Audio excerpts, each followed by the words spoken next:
నీకోసం నేను తయారు చేసుకుంటున్న శత్రువులు నన్ను దెబ్బతీశారు.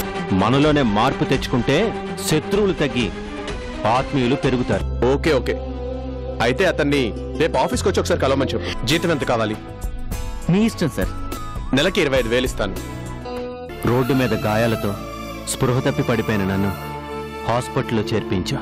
ఆ స్థానంలో నువ్వే కాదు, అడుక్కు తినేవాడు ఉన్నా నేను తీసుకెళ్లి హాస్పిటల్లో చేర్చేదాన్ని.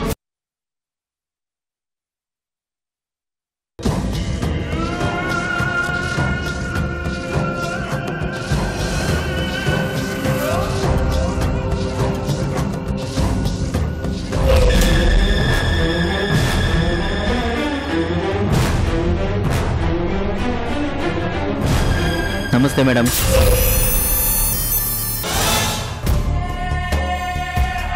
ఈరోజు ఆఫీస్లో జాయిన్ అయ్యాను మేడం. గుడ్. అనుకున్న దానికంటే చాలా ఫాస్ట్ గానే కోటలో బాగా వేశావు. Thanks madam. ఆ రాజనే నాకు కాల్ లెటర్ పంపించాడు. ఇంటర్వ్యూకి వెళ్ళాను. నెలకి 25,000 ఇస్తా అన్నాడు మేడం. అంటే నెలకి 25,000 రూపాయలు ఇచ్చి తన ఇంటికి తానే నిప్పు పెట్టుకుంటున్నాడా? తన దరిద్రానికి తానే కాల్ లెటర్ పంపించి మరీ పిలిపించుకుంటున్నాడు. అంతేనా నువ్వు చెప్పేది? అంతే మేడం.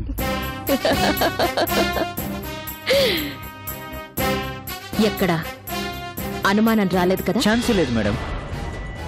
అంతా మనం అనుకున్న ప్లాన్ ప్రకారమే జరుగుతుంది.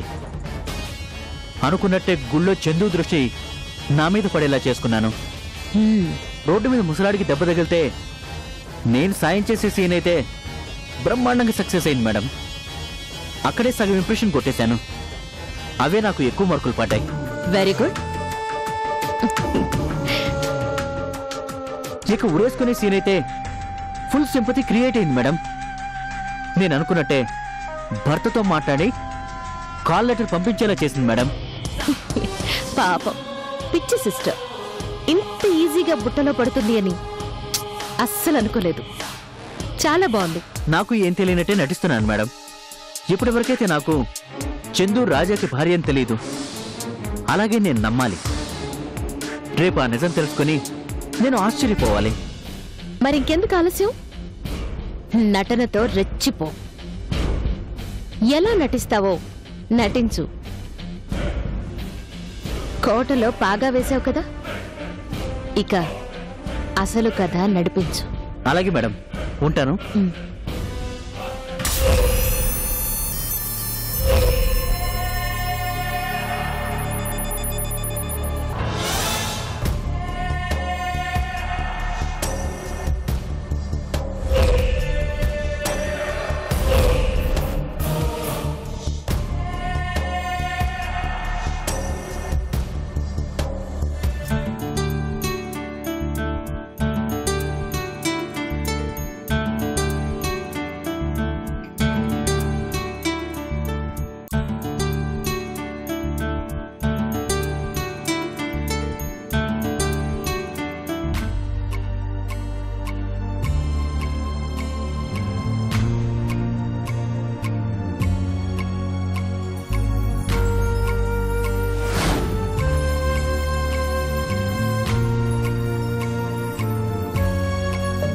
అక్క,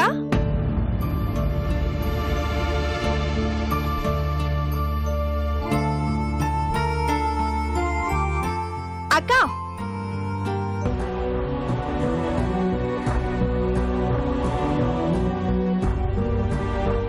ఏంటక్క ఇక్కడున్నావు?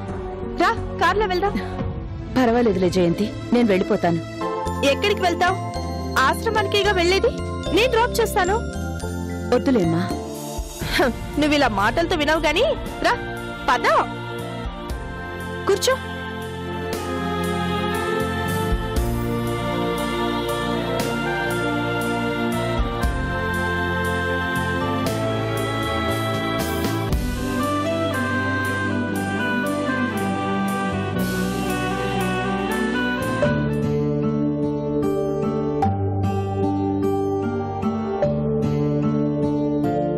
చెప్పక్క, ఏంటి విశేషాలు?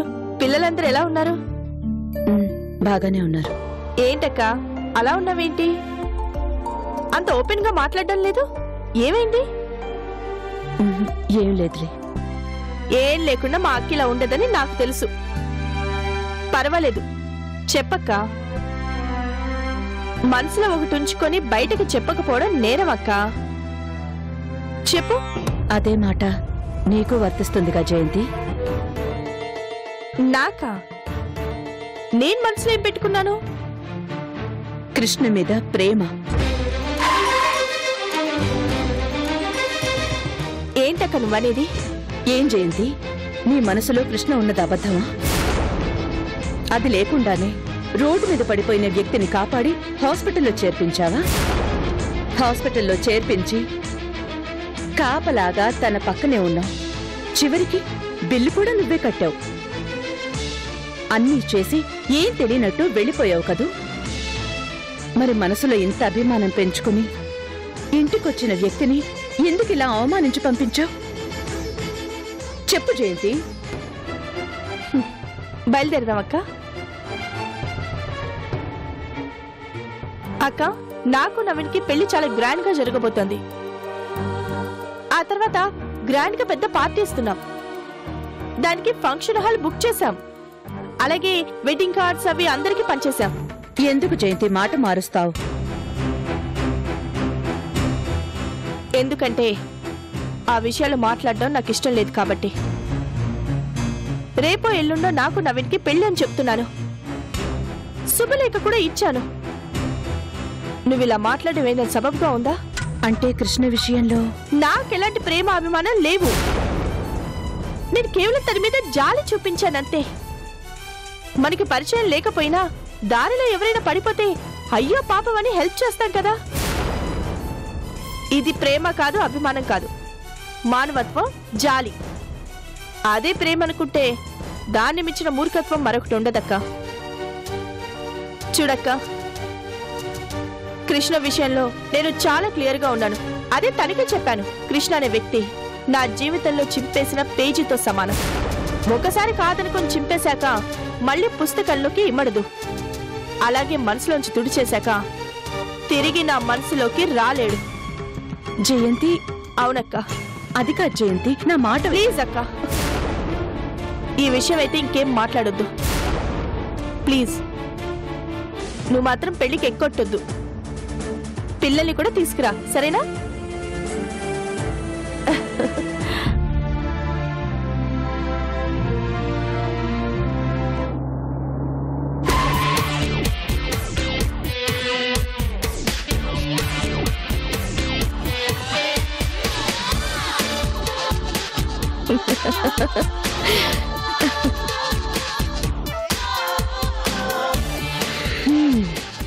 చారుశీల, ఒక మంచి కాఫీ తీసుకురా.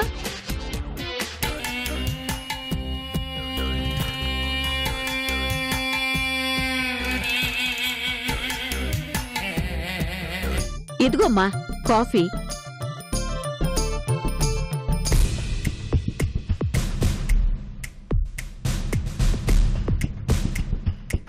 అబ్బా, చాలా బాగుంది చారుశీల. ఏంటమ్మా, కాఫీయేనా? కాఫీ ఒక్కటే కాదు, నువ్వు పంపించావే ఆ తల్లి కొడుకులు, వాళ్ళు కూడా చాలా బాగున్నారు. చక్కగా యాక్ట్ చేశారు. జాగ్రత్తగా వెళ్ళి ఆ కోటలో బాగా వేశారు. అవునా? మరి ఆ విషయం చెప్పవేంటమ్మా? అంతా నువ్వు అనుకున్నట్టే జరుగుతుంది కదా. అవును. ఇదిగో ఇప్పుడే సురేష్ ని కలిసి వస్తున్నా. ఆ రాజా కంపెనీలో ఉద్యోగం వచ్చిందట. ఆ ఉద్యోగానికి కూడా చందునే రికమెండ్ చేసిందట. కానీ ఇద్దరికిద్దరే చార్సీలా చాలా బాగా యాక్ట్ చేశారు. ఎంత గొప్పగా నమ్మించారు అంటే చందు తన స్థాయి మర్చిపోయి భర్తకి మరో మగాడి గురించి రికమెండ్ చేసింది అంటే మామూలు విషయం కాదు. పోనీలేమ్మా, నీకు సంతృప్తిగా ఉంది కదా. చిన్నగానా నా చేతిలో చిక్కినట్టు చిక్కి అప్పుడు ఆ రాజా తప్పించుకొని పోయాడు. మళ్ళీ ఎలా పట్టుకోవాలా అని తెగ ఆలోచిస్తున్నాను. రాజా నాకు కావాలి, నా మాట వినాలి, నా కోసమే బ్రతకాలి, నాతోనే జీవితం అన్నట్టు నా కొంగు పట్టుకుని తిరగాలి అని కలలు కన్నాను. కానీ ఆ చందు ఏం పెట్టిందో తెలియదు చారుశీల. అదంటే ప్రాణం పెడతాడు, భార్య అంటే పడి చచ్చిపోతాడు. అదే అదే నేను భరించలేకపోతున్నాను. అందుకే కదమ్మా సరైన సమయానికి ఈ సురేష్ని పార్వతమ్మని దింపింది. నువ్వు అనుకున్నట్టు ఆ రాజా నీ వెనకాలే తిరుగుతాడు. అలా తిరిగేలా నేను చేస్తానుగా. ఆ చందు బ్రతికొండగానే కాదు, చందు చచ్చిపోయినా రాజాకి తన మీదుండే ప్రేమ మాత్రం చచ్చిపోదు. రాజా మన దారికి రావాలి అంటే ముందు ఆ ప్రేమని చంపాలి. రాజాని చందుని శాశ్వతంగా విడదీయాలి.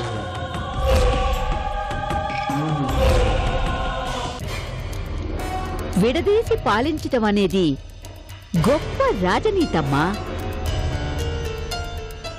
మహాభారతం నుంచి ఇప్పటి రాజకీయాల వరకు ఆచరిస్తున్న గొప్ప వ్యూహం ఇదేనమ్మా.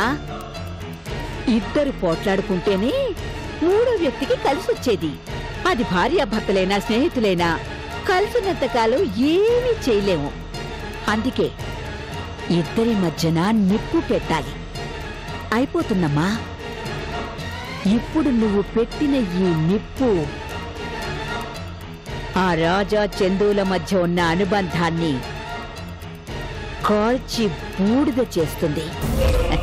కాలిపోయిన వాళ్ళ కాపురం సాక్షిగా రాజాతో నా కొత్త జీవితం మొదలు కావాలి.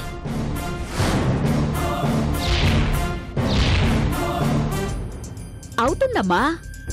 వాళ్ళిద్దరికిద్దరు చూసి రమ్మంటే కాల్చొచ్చే రకాలు. అంత గొప్పగా నటిస్తారు.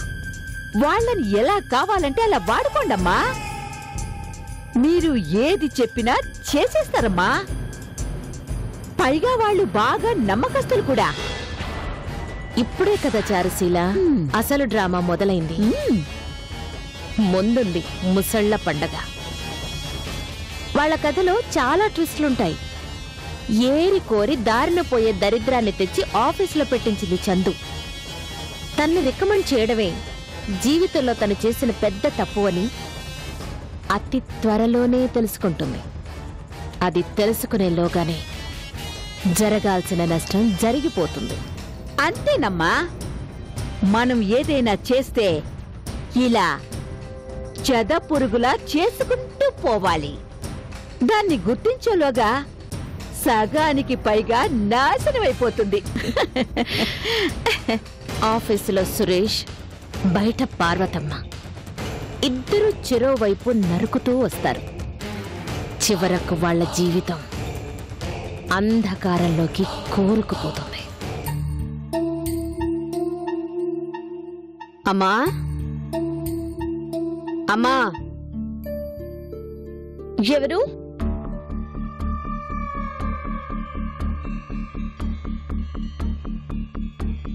నేనేనమ్మా, పార్వతమ్మని.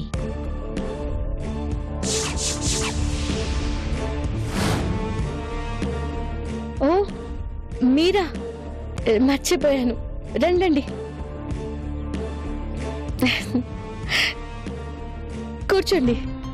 లేదమ్మా, దేవతల ముందు నిలబడాలి గాని కూర్చోకూడదు. పాపం.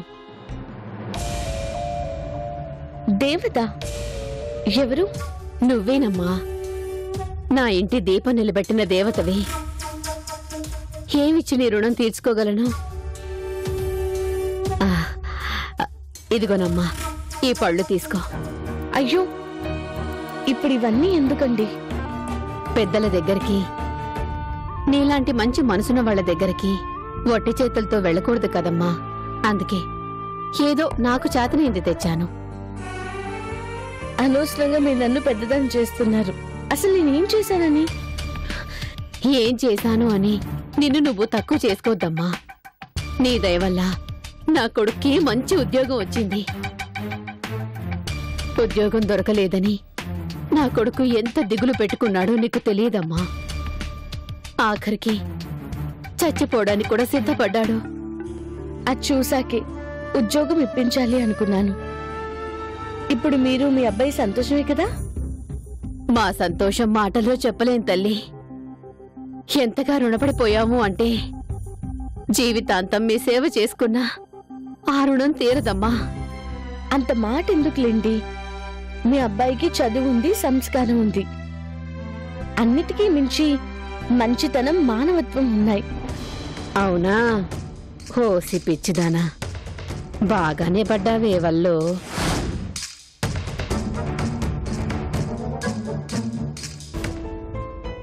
ఎవరో ముక్కు మొహం తెలియని మనిషికి సాయం చేయడానికి ముందుకొచ్చాడు మీ అబ్బాయి. అలాంటి వ్యక్తికి ఒక చిన్న ఉద్యోగం ఇప్పించకపోతే ఎలా? అందరూ నీ అంత గొప్పగా ఆలోచించలేరు కదమ్మా. ఆ రోజు నా కొడుకు ఊరేసుకోబోతుంటే చాలా మంది వచ్చారు. అందరూ నీలాగా ఆదుకోలేదు కదమ్మా. కష్టపడి పెంచిన మా అమ్మకి ఇంత అన్నం పెట్టలేనా అని నా బిడ్డ ఏడవని రోజంటూ లేదమ్మా.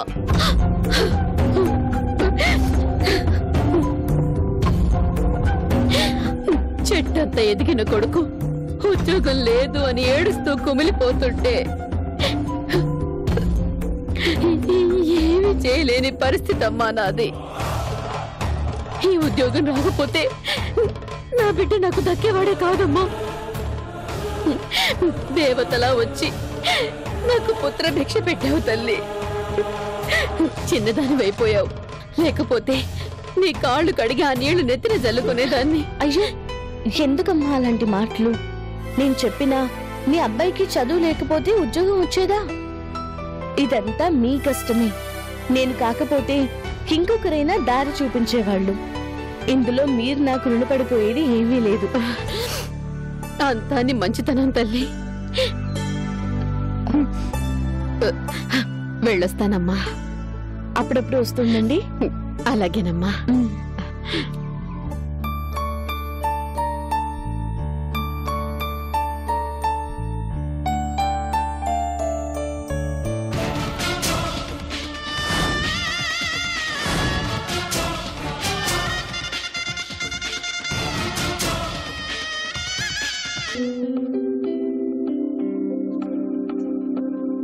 సురేష్, టైం అయిపోయిందిరా. నాకు కొంచెం వర్క్ ఉంది, మీరు వెళ్ళండి, నేను తర్వాత వస్తాను. సరే అయితే.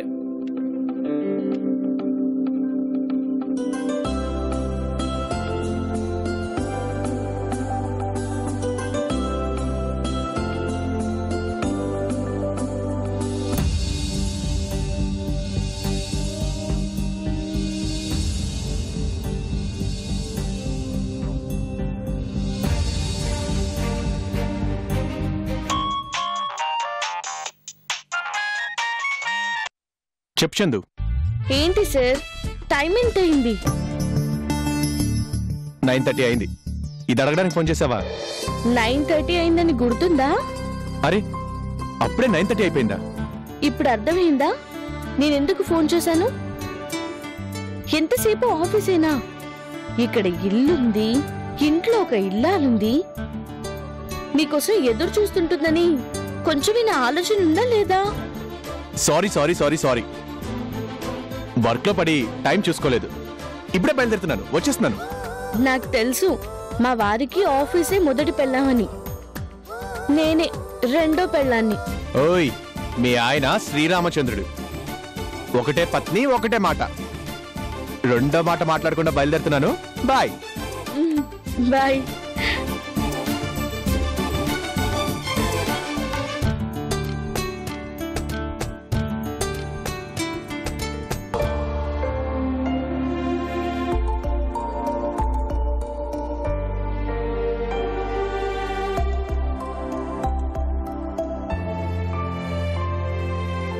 సురేష్, సురేష్, సార్, ఇప్పుడు టైం ఎంత అయిందో తెలుసా? 9:30 అయింది సార్. మరి స్టాఫ్ అంతా 6 గంటలకి వెళ్ళిపోతే నువ్వు ఒక్కడివే ఈ టైం వరకు ఉన్నావేంటి? ఈ ప్లాన్ కంప్లీట్ చేద్దామని ఆగాను సార్. రేపు కూడా ఆఫీస్కి వస్తావు కదా, రేపు కంప్లీట్ చేసుకోవచ్చు కదా. నాకు ఏ రోజు పని ఆ రోజు పూర్తి చేస్తేనే సంతోషంగా ఉంటుంది సార్. అందుకని టైం కూడా చూసుకోకుండా ఇలా పనిచేస్తూనే ఉంటావా? భలేవాడి సురేష్, ఉద్యోగం వచ్చిందన్న ఆనందంలో ఆఫీస్ టైమింగ్స్ కూడా మర్చిపోయినట్లున్నావు. ఎమర్జెన్సీ అయితే నేను చెప్తాను, అప్పుడు కావాలంటే ఓవర్ టైం చేద్దు. ఇప్పుడు అవసరం లేదు, నువ్వు బయలుదేరు. లేదు సార్, ఇంకో గంటలో పూర్తయిపోతుంది.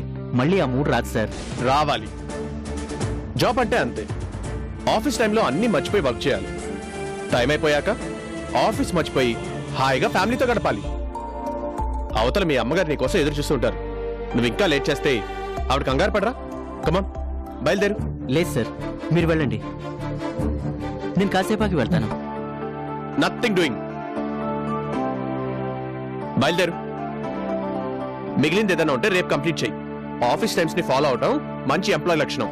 ఓకే, ఇంకింటికి బయలుదేరు. అలాగే సార్. Good night.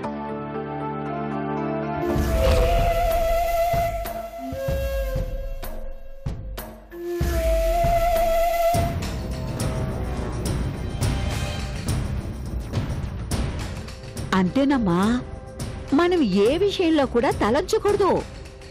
ఒకవేళ తలొంచినా దానికి 2 రెట్లు సమాధానం చెప్పేలా ఉండాలి.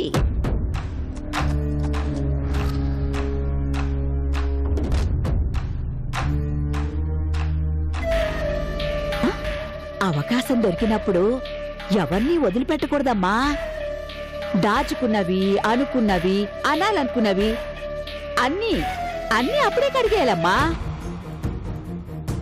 మనం నోరెత్తితే ఎదుటి వాళ్ళు మాట్లాడటానికే భయపడిపోవాలమ్మా. చార్సిలా,